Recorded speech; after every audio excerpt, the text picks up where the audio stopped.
always trying to figure out how you can improve yourself because, well, what else is there? It's sitting still isn't really in my nature. So you have to advance because everybody else is. Jon Groth, welcome to the You Are a Lawyer podcast. How are you? I'm great. Thanks for having me. Yeah, of course, of course. So we were chatting a little bit offline because I'm in Columbus, Ohio. You're in Wisconsin, is that correct? I am in Milwaukee, Wisconsin. Correct. Okay. I want to know all about you. So what do you do typically? What's a typical day like for you working as a lawyer in Wisconsin? Boy, great question. Right now I have 3 screens I'm looking at. So I'll tell you just real time. I have 3 screens and 2 piles of paper. I have one screen as my emails, and I'm going through my email tasks. My other screen, we use a case management system called FileVine. So I have my FileVine project hub and feed up, so I can track all the different files that people that we're helping. And then the next screen is you. So I'm looking at you. Usually this would be my teams, and then chatting with people in our team. So we're a personal injury law firm based in Milwaukee, but I have team members who are in other states, who are working remote, who are in other countries. I have VAs in Mexico and the Philippines. And then my piles of paper, I have one pile is our law firm financials that we always have to keep a handle on. And then the next pile that I just threw over there is all of demands. So demands off to insurance companies where we're demanding that they compensate our clients. So that's it. That's all I'm doing today is just and that's my typical day. We had a new law clerk start today, so we met with her, kind of talked about what the law is about and what today's practice meetings were about. We had a meeting at 9:15. We usually have meetings every morning about what's going to happen during the day. Or this morning's meeting was about new clients that hired us this past week. So we want to make sure that we keep on top of that before the weekends start. Yeah. And I'm listening to you. You're talking about financials. You're talking about piles of paperwork. So you manage this law firm. Groth Law Firm is your firm. So you're working as managing partner and practicing attorney and all of it? Yes, with a smile on my face. I'm trying to manage it all, do it all. We have 7 attorneys and about 30-ish staff at any one time. And then we have our management team that's a director of operations, our office manager, our lead paralegal, and then our HR, director of human resources. So we try to base things on EOS. If you know, there's an attorney in Michigan, Mike Morse. He has Fireproof that's based on EOS. So we try to do things in the EOS system. So management is somewhat easier because you have the organization behind you that can help you achieve your goals and set your rocks and such every day, week, quarter, things like that. So, but to answer your question, yes, there's a lot that goes on in my life. Yeah, cool. Did you go to Marquette for law school as well, or was that undergrad? I did. Okay. No, I went to Marquette Law, yeah. Okay, and did you plan to run your own law firm, to manage your own firm when you were in law school? Was this ever the goal? No way. No way. I remember we had one class, Professor Gingras, who taught the class. Jay Foonberg, I think, was the author of How to Start and Manage a Law Firm. And it was very, very basic, talking about, in essence, should you set up a checking account? Should you have a trust account? Just things like that. Are you going to buy a printer? Are you going to buy a computer? This is back in 1999, 2000, so things were a little bit different. But still, it would have been much more helpful for me to have more of a business management class, knowing what I know now. So I went into undergrad being a music performance major. I was going to play jazz saxophone for the rest of my life. That didn't go very far. So I went into then philosophy and then changed my major again to poli-sci with a business admin minor, and then went to law school thinking I would kind of bring those two together, the politics and law, because in Wisconsin, when you run for district attorney, you're appointed or then you're elected. So I thought I would kind of do that, but that didn't last very long. I took some criminal law classes and did not like. So then I changed and I interned or clerked for a law firm in Chicago that was a personal injury law firm, and just said that this is awesome. I can help people, and I liked kind of the arguing. I liked the advocacy of it. So then I took a lot of advocacy classes in law school, trial ad, appellate ad, and that kind of took me to a firm that was a general practice firm, and I did all their trial work, their appearances, things like that, and I managed all kinds of unique cases in small claims court, large claims court, or collections all across the nation. And then after that, I went to work for a personal injury firm where, again, I was just an associate. 8 years after that, I have an origin story that I won't tell now because it's a long story, but we ran the numbers and we're like, okay, this makes sense. Let's see if we can taking the risk or whatever the saying would be, but we Thelma and Louise jumped over the edge and we Yeah. survived. Um, and here we are 14 years later with this practice. So, yeah, I didn't think I would be here, but now that I'm here, I really wish I would have done it sooner. Yeah. Well, I appreciate what you're saying about taking the leap because being an attorney and practicing and enjoying it is completely different than managing your own firm. Even if you have other people who handle all the other parts, you're still involved in so many more decisions than you would have been as an associate or even as a high level, you know what I mean, senior level lawyer. So there is a really big difference there. So Yeah. I'm so glad that you said that. And then also you had mentioned the EOS system, which is Entrepreneur Operating System with Mike Morris and Fireproof. So I want to talk about that because you're practicing and then you start your own business and then now you're Hmm. still learning, right? This Oh, EOS oh yeah. system, you were like, oh, wait, I don't know everything. Let me join this. Could you share a little bit of information about how and why lawyers have to always keep learning? Oh gosh, and I just finished this one.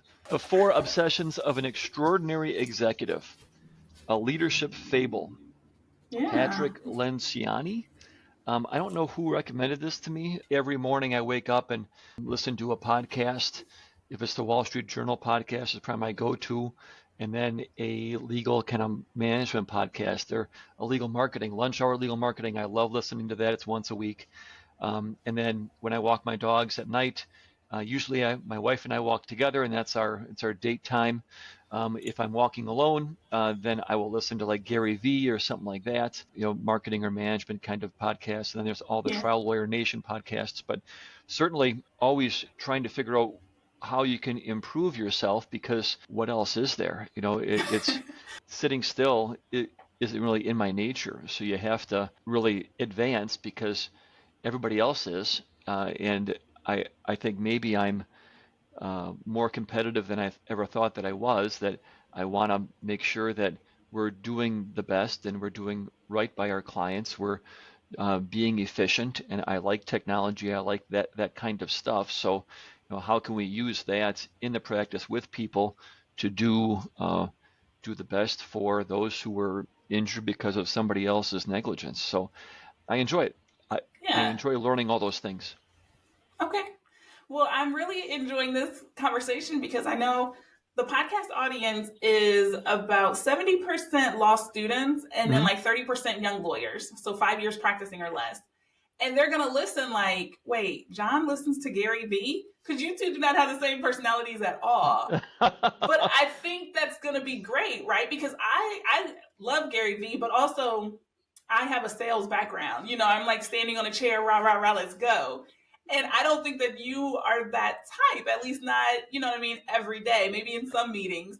And so I think people are going to listen and they're going to be like, you can just be well rounded, right? They'll realize it's not just one thing. Oh, sure. That's a life lesson, right? Is that you have Mm-hmm. to be able to talk to different people, and that's what I really enjoy about the law is you never know who you're going to talk to. I mean, there are days when I'm talking to an example. I took a deposition of someone who is a heavy equipment operator, somebody who graduated from high school, and that's where his education stopped.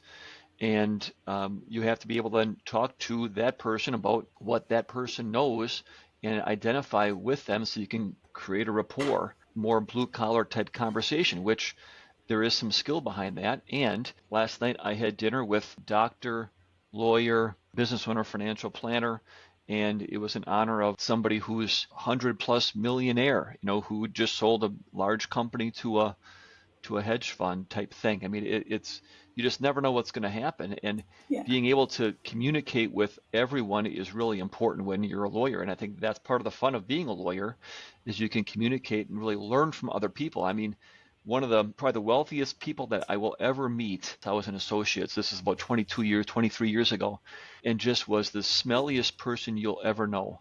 And the smelliest farmer is a pig farmer. Yeah. I don't know why, but that's just a fact. And he had just come off the farm. He owned lots and lots and lots of property and was developing it and sold it. When you saw him walking down the road, you would never guess that he was a multi-cajillionaire. Wow. Drove an old truck that he used on the farm, and I remember his jeans were full of stains.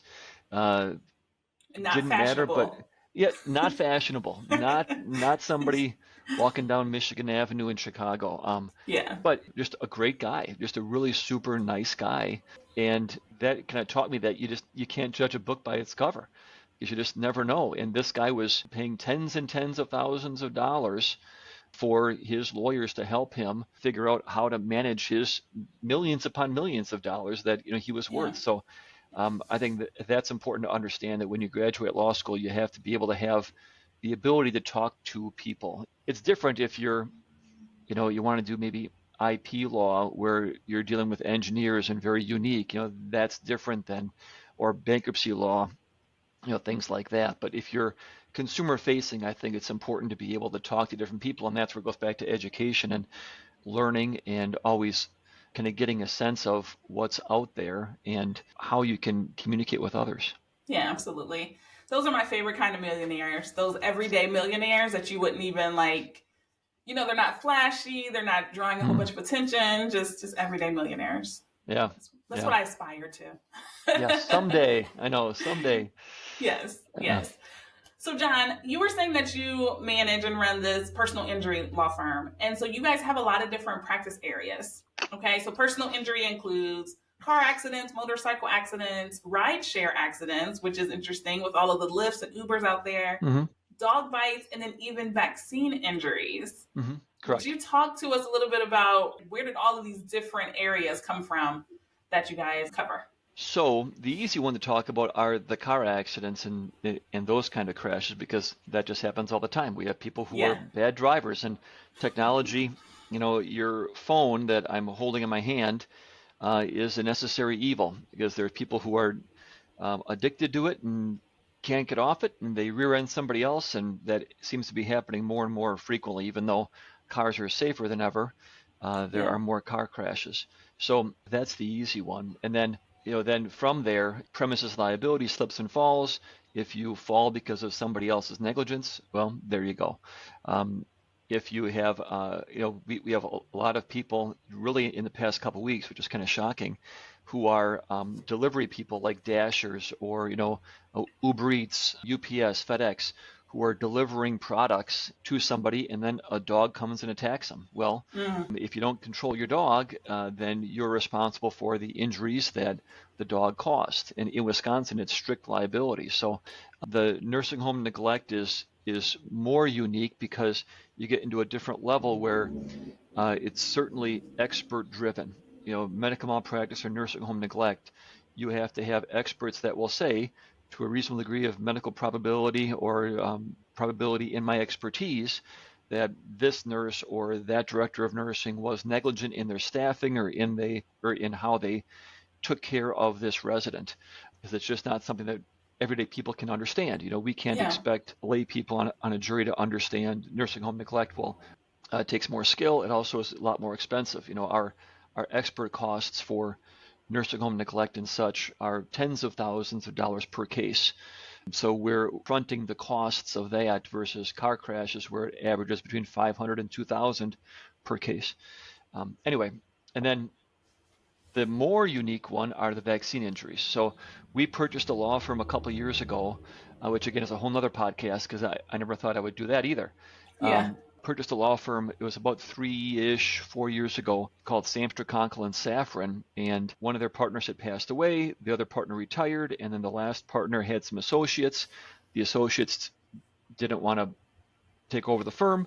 So they went into the marketplace really and looked for somebody to buy their practice. So I talked with them and I was looking at their books and saw all this income from this vaccine injury compensation program. I'm like, what the heck is that? That I'd never heard about that. And then got a class on it from the partner who handled that. And then I went to the boot camp and I went out to DC and learned about it. And it's like, holy cow, this actually exists. It's a program Yeah.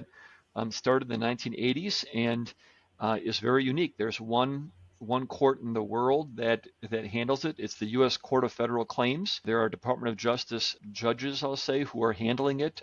There's Department of Justice attorneys who are defending it. HHS is reviewing medical records. Then there's the petitioner's bar, like us, that are helping victims who are injured because of a vaccine. It's not COVID yet. Hopefully, Congress will get their act together and pass the bills to get COVID into the system. But right Hmm. now, it's mostly flu vaccines that cause what's called like a cervical of injury, a shoulder injury as the result of vaccine administration. And you get kind of like a frozen shoulder kind of symptom, or you can have a more severe symptom like Guillain-Barré syndrome, GBS, where your body kind of shuts down. So those kind of symptoms that can be horrific. Some people have even more severe symptoms where you can have hearing loss, vision problems, things like that.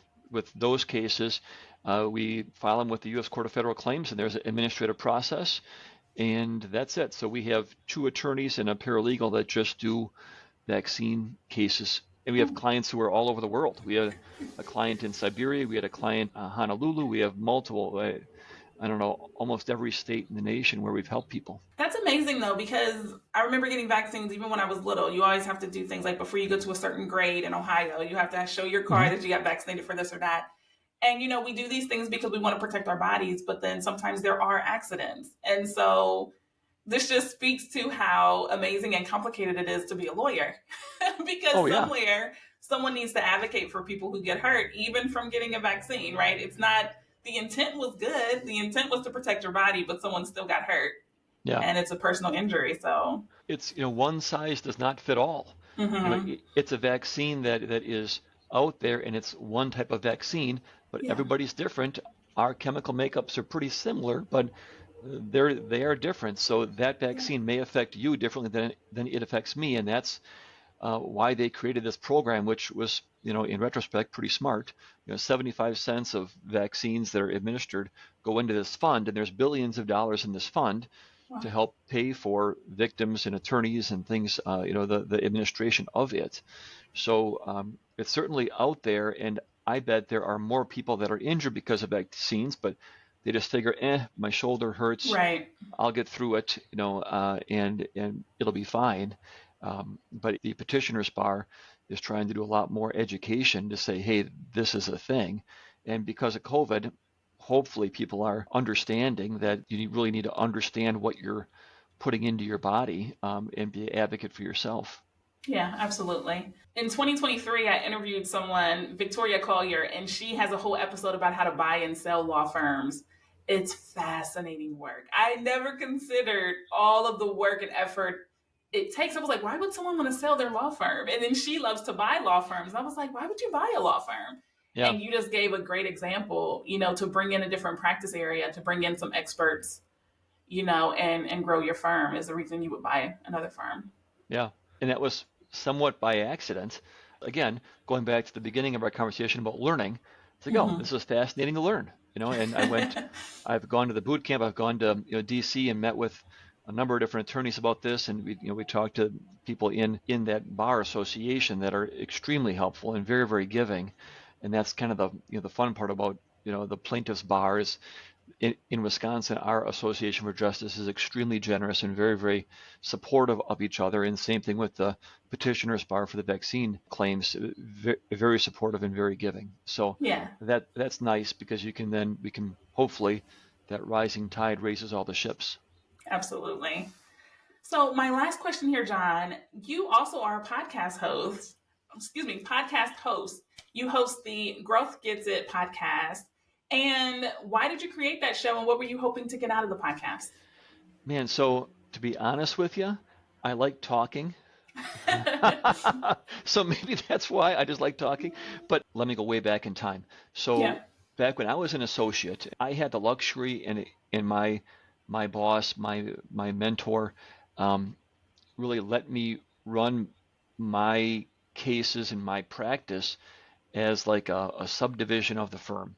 And I was able to market myself as Jon Groth as part of this bigger firm. And I did that selfishly to some extent because I wanted to show them, hey, Yeah. I can do this and I'm bringing in my own cases. Therefore, I'm generating my own revenue so I can go back to them at the end of the year and say, hey, don't forget about me. I made this much money for the firm based on, my own internal marketing. So I would send out, letters to I would meet with doctors, send out letters. I created a blog. I would speak about blogs back when blogs were cool. Yeah. Um, and throughout the years, I've always tried to keep up with what's the latest. So now it's turned into we have a TikTok channel, Instagram, Facebook, certainly LinkedIn, and then obviously it's podcasts. Yeah. So and then with the podcasts, we go and we create snippets off that and put it on to our social media channels too. So it really kind of came naturally because we've always tried to do that kind of forward-facing consumer education kind of practice. Yeah. It's fun to talk to people. So we've had different business owners from around the area who have come in because it's fun to talk to somebody who runs an IT company and learning about, well, what do you do all day? You sit behind your desk. They're Yeah. shooting each other with Nerf guns while they're creating people's websites. I mean, that's a fascinating day. And then living in a land of Legos. Their office is full of Legos. I mean, who would have thought that that's what you could do as an Mm-hmm. adult and be really successful? I mean, that's pretty cool. So that's an example of people that we try to interview, so we can show the world that hey, there's lots of possibilities and lots of potential out there if you want to learn. Yeah, absolutely. Even listening to you, I'm feeling some appreciation for my own show because I talked to a guy who's called a brick artist, and he was working at a big law firm in New York, and he would go home and to de-stress, he would play with Lego kits.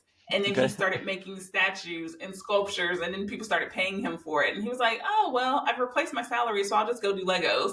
And I was like, "What?" But I never even thought of this podcast as kind of continuously learning. I'm just always curious. I like to talk, Hmm. but I'm also always curious. I'm like, what are you doing? What's that? What's that? Yeah. So I think it's Yeah. cool that we both kind of had the same like motivation to start the shows. All right, Jon. Well, thank you so much for spending a few minutes with me, and I'll talk to Awesome. you later. Okay. Thank you.